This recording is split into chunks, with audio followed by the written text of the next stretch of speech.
Olá amigos, sejam bem-vindos a mais um vídeo do meu canal. Eu sou o Lucas Knaip e vamos falar sobre a Fórmula 1 porque agora tem confirmação oficial de que Yuki Tsunoda irá pilotar a Red Bull no Grande Prêmio do Japão. E até fica aquela dúvida do quanto que o Tsunoda vai durar dentro da equipe austríaca. Eu acho assim, pela experiência, pelas corridas que vem pela frente, né? Ele vai para o Bahrein, com a pista que todo mundo conhece demais, né?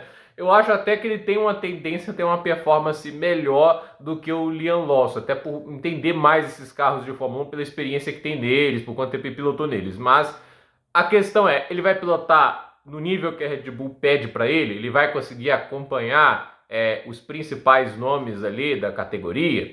Essa é a questão, né? Obviamente a concorrência dele é muito dura, o Max Verstappen, né? E assim, o cara, ele não tem só que acompanhar o Verstappen, ele tem que estar ali na briga com os pilotos da Ferrari, da Mercedes. O McLaren eu acho que é até um pouco covardia, porque nem o próprio Max está conseguindo, né? Mas os carros da Mercedes e da Ferrari estão ali juntos com o Verstappen e esse é o objetivo que a Red Bull quer, que ele esteja na briga com esses pilotos. E a pergunta é, será que ele vai conseguir domar esse carro? Porque eu vou de novo repetir aqui, né? O que está acontecendo com a Red Bull e os segundos pilotos, né? É muito mais culpa da maneira que a equipe gerencia, né? O carro, né? A natureza dele, do que propriamente os pilotos em si. Você acha o Pierre Gasly um piloto ruim? Eu não acho. Acho ele um bom piloto. Ele provou isso na Alpine, na AlphaTauri fez temporadas excelentes, né? Depois que foi rebaixado para a equipe secundária. Então assim, ruim eu não acho o Gasly, né?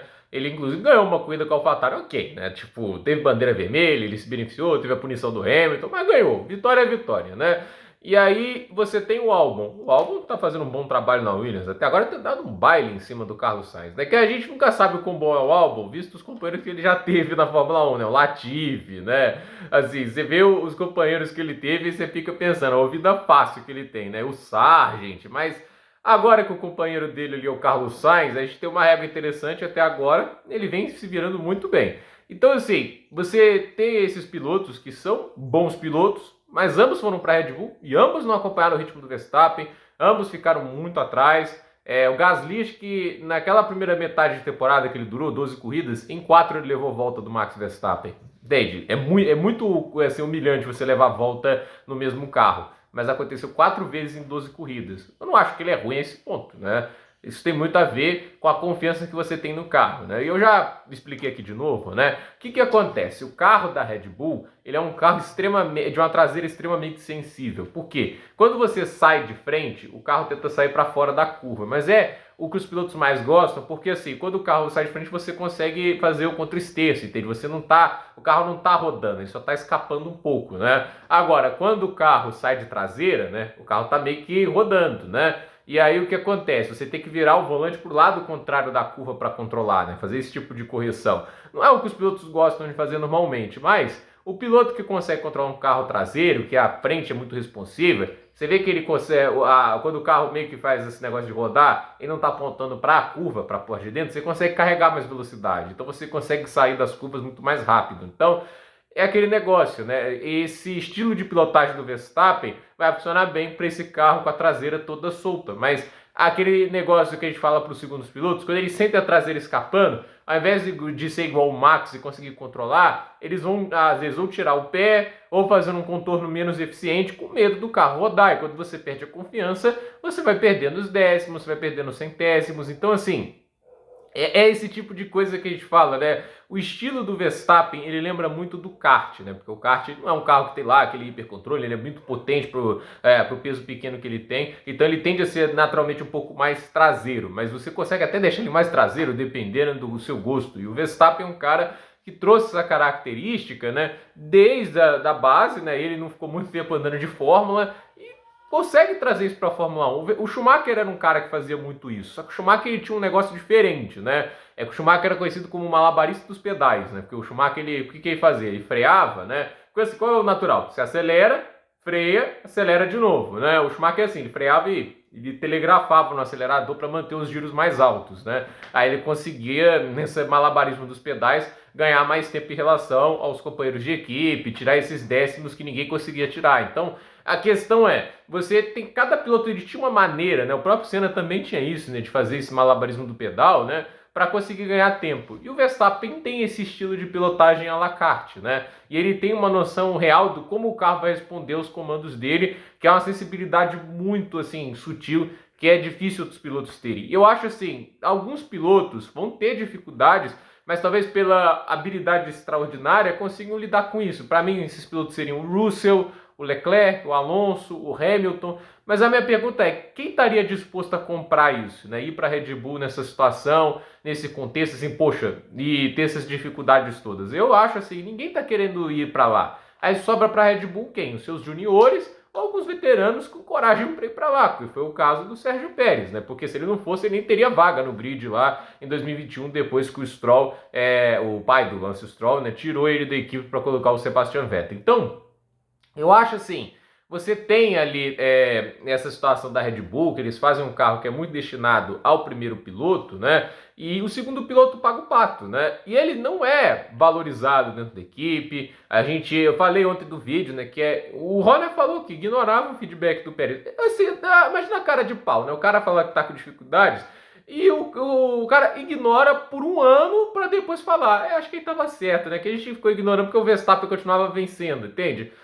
Essa é a voz do segundo piloto dentro da Red Bull. O Tsunoda entrar ali é meio que uma cortina de fumaça para falar, ó, demos a chance ao Lawson e tudo isso, agora é outro piloto que estava o tempo todo querendo ir para cá, vamos ver como ele performa. Porque se performar mal, a Red Bull vai te falar, viu? Por isso que a gente não subiu ele, né? Se performar bem, ok, o cara prova que conseguia estar ali andando nesse carro, né? Eu acho mais difícil ele performar bem. Vamos ver, né? Tipo, se ele consegue passar do Q1, ele já é uma melhora em relação ao Liam Lawson. Mas, assim, eu acredito até que pela experiência, né? Até pelas corridas que vem pela frente, né? Eu acho até que ele vai conseguir performar melhor. Mas eu não sei o quão melhor vai ser e se ele consegue acompanhar o ritmo do Max. Se ele conseguir fazer isso, o cara sai grande. Mas eu acho que eventualmente vai ter corridas que ele vai ficar muito para trás, que ele vai brigar muito com o carro, porque é um carro muito difícil de guiar. E eu acho assim que para a Red Bull solucionar esse problema vai ter que ser um piloto muito acima da média, um cara fora da curva. Por isso que eu defendi o Alex Palou. Eu sinto no Palou aquele cara diferenciado, né? Que pegaria esse carro e conseguiria assim, colocar ele ali entre os 10 primeiros de alguma maneira, né? Eu acho assim, você vê isso num piloto, você tem essa sensação, Will Power, por exemplo, um cara que consegue 70 poles na Indy, uma categoria de carros iguais, o cara foi o mais rápido 70 vezes nesse tipo de categoria. Olha, eu acho que ele controlaria esse carro. Hoje não, né? O cara já tá com 43 anos, né? Mas, assim, é rápido ainda, mas não é hora, né? Então, eu pessoalmente acho que a situação da Red Bull é muito complicada, é muito complexa, e aí vai, obviamente, depender do Tsunoda conseguir se adaptar a um carro muito difícil, né? E aí o Giafone até fala, né, que esse carro, né, de à frente muito responsivo é o mais difícil, que o piloto tem mais aversão normalmente, e é o que o Verstappen gosta. E vamos ser sinceros, a Red Bull não vai fazer nada para o Tsunoda em termos de atualizações para deixar o carro mais podemos dizer, fácil para ele guiar. Eles vão fazer de tudo para deixar o carro mais fácil para o Verstappen, ele que se lide. Se as atualizações ajudassem a vida do segundo piloto, o Pérez ainda estaria na Red Bull, porque em todos os anos na Red Bull ele começou bem, aí veio as atualizações e a situação começou a desandar. É só olhar, por exemplo, em 2023, o Pérez chegou até ali a corrida do Azerbaijão a 6 pontos do Verstappen, e depois ali com a corrida de Miami ele ficou o quê? A 13. Não é uma distância grande se eu julgar 5 corridas ou 6. Agora, a Red Bull tomou a decisão de continuar indo com o carro por a direção do Verstappen, ignorando a proximidade deles. E até mesmo na época lá de 2010, quando você tinha lá menos distância entre a qualidade dos pilotos, né? Porque o Verstappen e Pérez tem uma distância considerável, né? Agora, lá entre Vettel e Weber, existia uma distância sim, mas eram pilotos que naquele nível de 2009, 2010, assim, não dava tão distante assim, né? Tanto é que a batalha de classificação era muito parelha, né? Eu acho que o Weber estava muito bem com aqueles pneus Bridgestone, mas assim, o Weber estava na frente boa parte do campeonato e as atualizações sempre iam para o Vettel, antes ali, e até um ponto, como aconteceu lá naquele famoso GP da Inglaterra de 2010, que o Vettel quebrou a atualização do bico dele durante os treinos livres, aí tiraram do Weber e colocaram para ele. Aí o Weber ganhou a corrida e soltou aquele rádio, nada mal para o piloto número 2 Na biografia do Webber, né, que é um cara que disputou o título mundial de pilotos com a Red Bull, ele falou que na equipe, né, o Marco ficava revoltado quando ele superava o Vettel de alguma forma, que não entendia por que isso acontecia, e dizia que se eles pudessem colocar só um carro no grid, eles colocariam. Isso diz muito sobre o que a Red Bull é. Isso numa época que os pilotos eram muito mais parelhos. Hoje há uma distância maior, então por que eles fariam algo melhor, né, nesse sentido? Então, boa sorte ao Tsunoda. Vamos ver o que o Lawson faz lá na Racing Bulls. Vai ter um tempo aí para tentar se adaptar a um carro diferente, mas um carro obviamente muito mais fácil de guiar, isso está muito nítido. Vai ter um companheiro rápido, que é o Isaac Hadjar, que já mostrou velocidade. Eu estou bem curioso para ver o que vai acontecer, né? É uma pista que, teoricamente, né, por ter andado na Super Fórmula japonesa, o Lawson conhece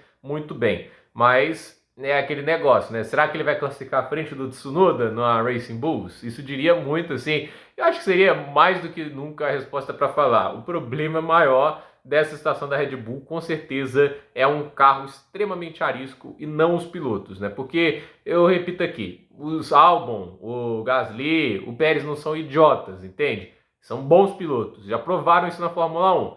E se esses caras, se todos esses caras estão dando errado e, tipo assim, só o Verstappen está dando certo, alguma coisa tá, alguma coisa acontece com o carro para isso acontecer, né? Não dá para você culpar só os pilotos, né? O Lawson, não acho ele um piloto, um talento fora de série, nunca me impressionou tanto na base. E assim, né, tá na Red Bull e tudo isso, pagou pela língua dele também, mostrou aquela atitude marrenta, né? Não tô aqui pra fazer amigos, deu o dedo no meio pro Pérez, brigou com o Alonso, né? Mostrou essa personalidade e pagou com a língua dele, né? Porque falou que não acredito que piloto se adapte ao carro, o trabalho do piloto é acelerar. Tá aí, né? Tipo, se ele fosse mais humilde, talvez a mão seria mais leve, mas aí é aquele negócio, paga pela língua também. Mas eu não acho que ele seja ruim. Eu tenho certeza que andando na Racing Bulls, o ritmo dele vai estar muito mais próximo do companheiro do que esteve nessas últimas duas corridas. Então, gente, por esse vídeo é isso. Dúvida nos comentários, deixe seu like, se inscreva no canal, compartilhe esse vídeo e até o próximo vídeo.